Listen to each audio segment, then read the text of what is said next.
will, turn to 1 Corinthians chapter 13. I mean, it is Valentine's Day, right? We won't be long with it. Hopefully we're willing to some more shorter devotion. So the devil will appreciate this because we do lessons similar to like this in the schools. Looked up this morning to see what the numbers were at. And as of, on some of the numbers, they were taken 16 hours ago. Some of them were in the last 6 hours they were taken. So these numbers will only grow. What the numbers I'm going to give you, they'll only grow over the rest of the day. But it's already been counted, certain numbers, on what's been spent on Valentine's Day. I'm sure it's going to grow from there, but so far, as of 6 hours, I think, ago, a record number has already been spent on Valentine's Day in America. $2.5 billion on flowers. That's a lot of flowers. 2.5 billion. That's a lot of flowers. 2.2 billion on candy. That is a lot of candy. I guess people have already made reservations or something. I don't know exactly how they came up with this number, but I'll give it to you. 5.4 billion on going out. Maybe that's just people already went out yesterday because they didn't want to deal with a crowd today or something. I don't know. Maybe that's reservations. Not really sure how they came up with that. But so far, in 27.5, if you had everything else involved, trips that people have already paid for Valentine's and cruises and things of that nature, all things considered, it's $27.5 billion on Valentine's Day. That's a lot of money. That is a lot of money on Valentine's Day already spent. In one way, you might say that's a lot of expressions of love, and some would say, "Oh, now, Brother Holland, that's not what real love is." I get it. I understand that. But there are a lot of people focused on the concept of love. Whether they understand it or not, they don't. Most of the world doesn't. They don't understand what true love is. But we as Christians, we do and we should. And I think we as Christians, we ought to have. I had the message laid out and ready and lined out and all, and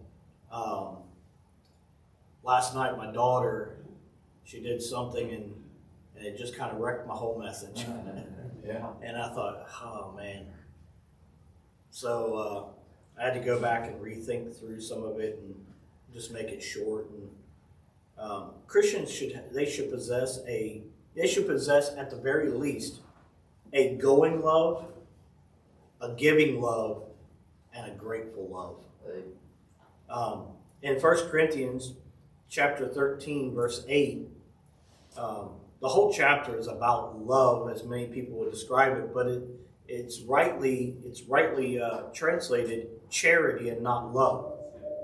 Because this type of love that's talked about here, it ought to be sought after. It's talked about in a way in which it's designed to inspire the reader to seek after this type of love, to go full force after this type of love. I wanted to talk about several people in the Bible that I thought demonstrated great elements of love. I thought about Nehemiah. Boy, he had a heart of compassion. His heart was tender. All he had to do was see his brethren, and instantly he thought of his countrymen and his other brethren, and he desired to know about them and how it went. And he was pushed. It was moved. His heart was moved to compassion, and he desired to go forward and do something about it. Took a great risk, but he had a great reward in seeing what God could do for his country. I thought about the book of Ruth. I thought that was a good one, and several others as I went through. But I thought, really, in this chapter, he's trying to get us to see the values of this and the nature and the different elements of what real love is. In this type of love here, being charity, is a giving type of love. It's a sacrificial type of love. Charity is love in action.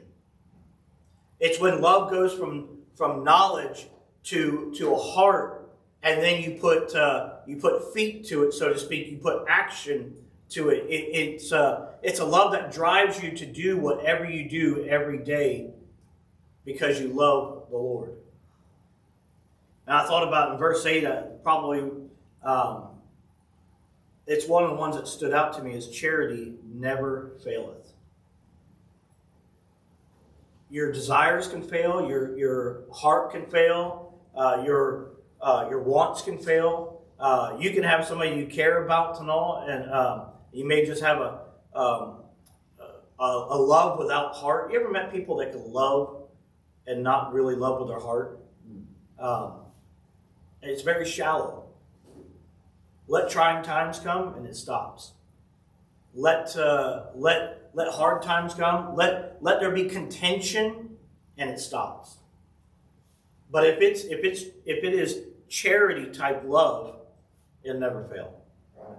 It'll push you beyond what you ought to. I thought about with a going love. Nehemiah would be a great example of that going love, of that giving love. You know, I had some ideas in mind, but I thought, really, you can't beat Christ for a giving love. He gave everything. He gave everything for us. I thought about what a gentleman said one time. He said, Christians are like teenagers. And he said, I think Adam and Eve probably, and he was only joking, he said, must have been about teenagers when they rebelled against the Lord. He said, because about the time a child grows up and they love you and love you and love you, he said, then all of a sudden they become teenagers and they think they know everything. They question everything you say, and the very thing you created denies you, turns on you, and rebels against you. Yet we know with our own children, they can do that. They can take our heart and walk all over it, and we'll love them the same. Yeah. No matter how bad the situations get, you just love them. And there's something about that love that drives you to forget all of that and push forward and love them and to care for them and try to guide them and help them. But I told you last night, my daughter, she kind of wrecked my whole sermon.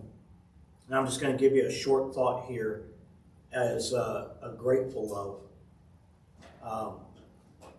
My daughter, as I came home last night, my daughter knows me. I like to play jokes and stuff on her. I like to play tricks. I like to do all kinds of stuff like that. So I brought in one little tiny thing and acted like that was all I was getting for everybody, her and her mom and everything, for Valentine's Day. And she just kind of looked at me and she's like, is that all, basically like, what'd you get for me? I was like, that's it. She's like, I don't think so. She's like, I know you. I know you got me stuff.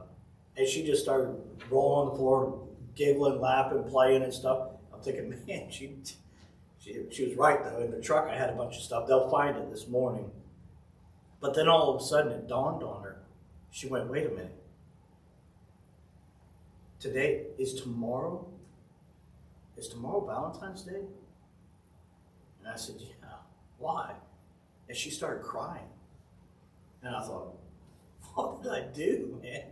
I don't know what's going on here. And I thought, it's one of those moments you're like, I'm a guy, she's a girl, I don't get this. It's just, something's wrong. It's kind of weird creatures. Don't get mad.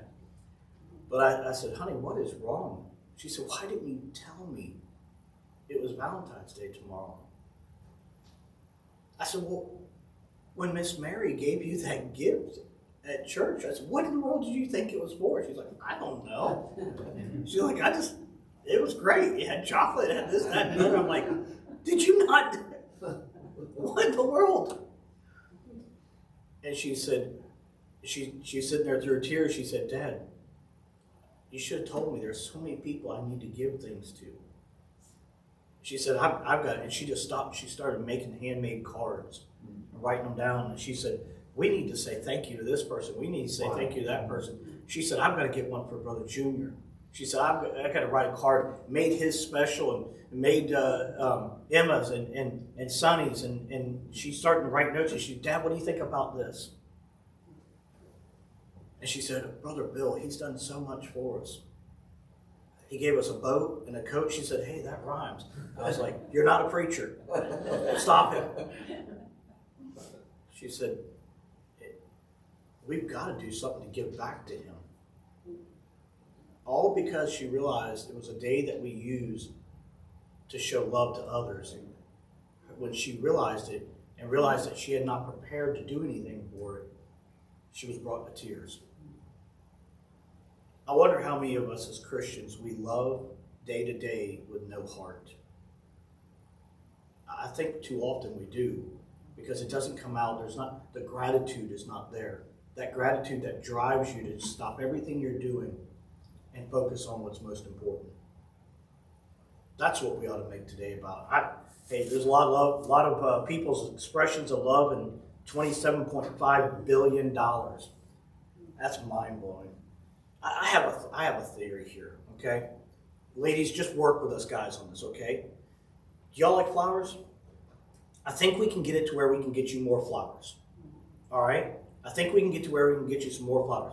If for the next 3 or 4 Valentine's Days and Mother's Day, we don't buy hardly any flowers at all, they'll be forced to drop the price in the following years to get us men to buy them again. Then you'll get more. All right, never mind. We'll pay full price. That was worthless. That was pointless, right? The day after. But yeah, do it the day after. Let a heart of gratitude for the Lord come out in your work and your service and when you walk by people in the community and stuff today. Make it a point. Maybe stop somewhere and buy, just to go shopping, buy something small so you can go in there and show God's love to somebody. Make it a point to do that today.